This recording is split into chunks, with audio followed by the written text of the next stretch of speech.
यमलोक में रहते रहते यमराज बहुत ऊब गए थे। एक तो अंधेरे और उदासी से भरा लोक और ऊपर से रात दिन अकेले रहना।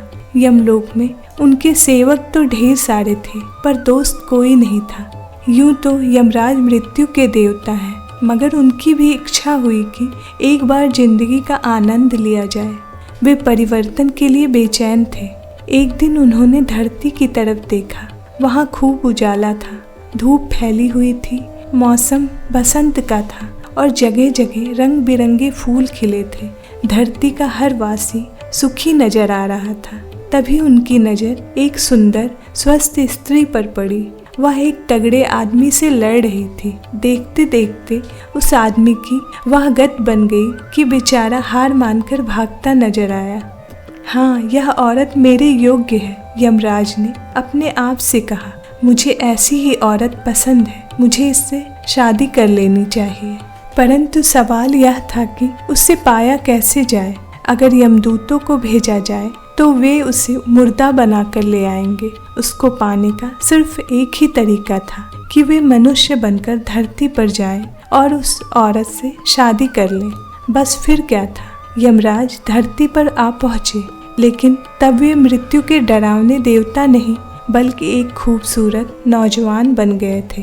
धरती पर पहुँचते ही उन्होंने उस औरत को खोज निकाला और फिर चटपट उससे शादी कर ली। यम की बीवी का नाम लता था। दोनों एक दूसरे को बहुत चाहते थे। कई वर्ष सुखपूर्वक बीत गए। फिर उनके घर एक लड़का पैदा हुआ। अब लता का सारा समय बेटे की देखभाल में बीतने लगा। उसने यम की ओर ध्यान देना कम कर दिया और अपने तथा लड़के की जरूरत के लिए यम से तरह तरह की चीजें मांगनी शुरू कर दी। यमराज पूरी कोशिश करते पर लता को जरा भी संतोष नहीं होता था।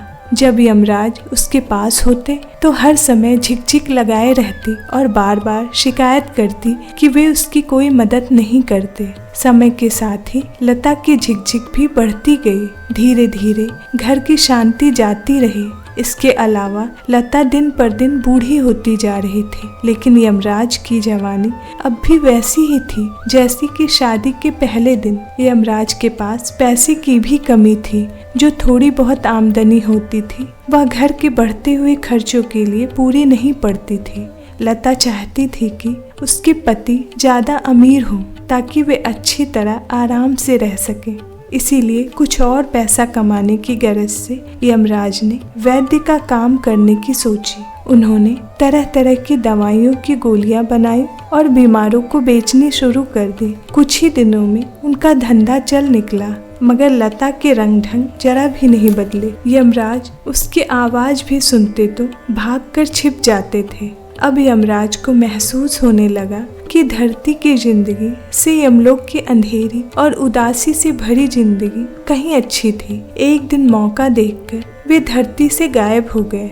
यम के गायब हो जाने पर भी लता को कोई खास फिक्र नहीं हुई। उसे अपने बेटे यम कुमार की देखभाल करने से ही फुर्सत नहीं होती थी। किसी के गायब होने की कौन फिक्र करे। जरूरत से ज्यादा प्यार दुलार पाने की वजह से उसका बेटा निकम्मा हो गया। जब वह बड़ा हुआ तो एकदम लापरवाह और आलसी हो गया।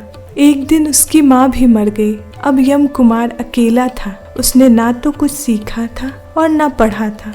उसे यह भी पता नहीं था कि कमाने धमाने के लिए क्या करना होता है। तभी उसे अपने पिता के धंधे की याद आई। उसने अपने पिता की बनाई हुई दवाइयों की गोलियां निकाली और गुजारे के लिए उन्हीं को बेचना शुरू कर दिया। यम कुमार सोचता रहता कि उसके पिता को क्या हुआ होगा जो इस तरह एकदम गायब हो गए। एक रात उसने अपने पिता को सपने में देखा।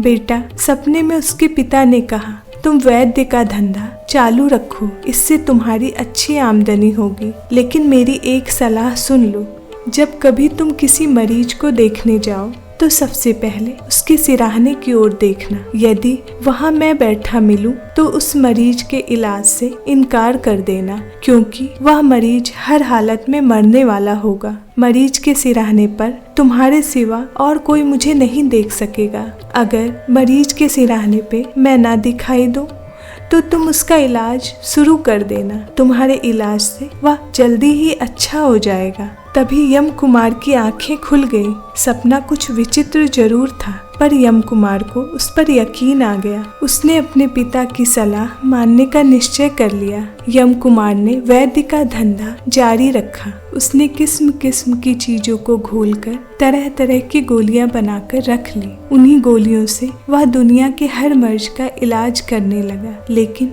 जब वह इलाज करने जाता तो सबसे पहले मरीज के सिराहने की ओर देखता।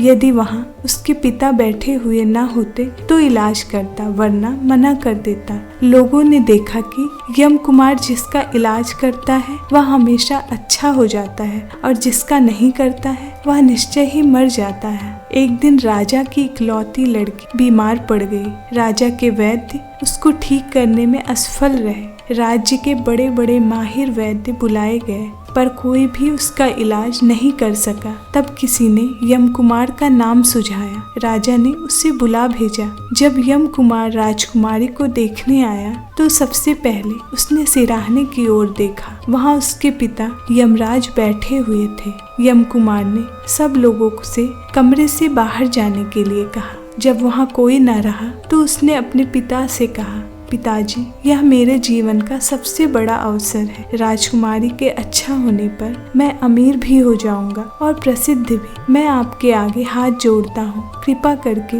इसे छोड़ दीजिए और यहाँ से चले जाइए।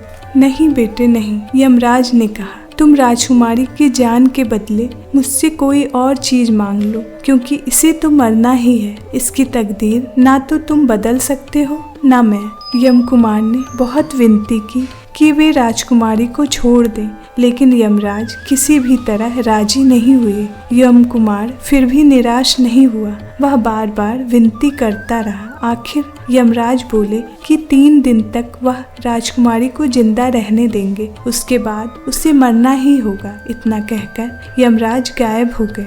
यम कुमार बहुत उदास हो गया। उसने राजा से कहा कि राजकुमारी की हालत बहुत खराब है। 3 दिन पूरे होने के बाद ही यह बतलाया जा सकेगा कि वह अच्छी होगी या नहीं। यम कुमार कमरे में बैठा बीमार राजकुमारी को देखता रहा। उसकी हालत बिगड़ती जा रही थी। वह ना तो हिल सकती थी ना करवट ले सकती थी। उसका चेहरा बिल्कुल पीला पड़ गया था। वह अपनी आंखें भी नहीं खोल पाती। यम कुमार उसकी हालत सुधारने के लिए कुछ भी नहीं कर सकता था। वह चुप बैठा अपने पिता के लौटने की प्रतीक्षा कर रहा था। तीसरा दिन बीतते ही यमराज प्रकट हो गए। उन्हें अपने बेटे पर बहुत तरस आ रहा था, मगर वे लाचार थे, उसकी कोई मदद नहीं कर सकते थे। यम कुमार ने पिता को देखा। वह सोचने लगा कि अब किस तरह राजकुमारी की जान वापस ली जाए। अचानक उसे एक तरकीब सूझ गई। उसने फौरन उस पर अमल करने का इरादा किया। वह दरवाजे की ओर मुड़ा और बोला, माँ, तुमने इतनी देर क्यों कर दी? अंदर आओ ना, पिताजी यहाँ पर हैं। यह सुनते ही यमराज का चेहरा फक पड़ गया। वे घबरा गए। कुछ भी हो, तकदीर जाए भाड़ में, अब तो उन्हें भागना ही पड़ेगा। और फिर एक क्षण भी देर किए बिना वे धरती छोड़कर भाग गए। 3 दिन पूरे हो चुके थे। राजकुमारी ने आंखें खोल दी। यम कुमार समझ गया कि उसकी चालाकी काम कर गई। अब राजकुमारी की जान बच जाएगी। उसने उसे 2-4 गोलियां दी और राजा के पास संदेशा भिजवाया कि राजकुमारी अच्छी हो जाएंगी। इसके बाद राजकुमारी की तबीयत तेजी से सुधरने लगी। कुछ ही दिनों में वह बिल्कुल अच्छी हो गई। राजा और रानी की खुशी का ठिकाना ना रहा। उन्होंने यम कुमार का इतना एहसान माना कि राजकुमारी की शादी भी उसी के साथ कर दी। इसके बाद वे जब तक रहे बड़े आनंद से रहे। मेरी ये कहानी पसंद आई हो तो मेरे चैनल को सब्सक्राइब करें।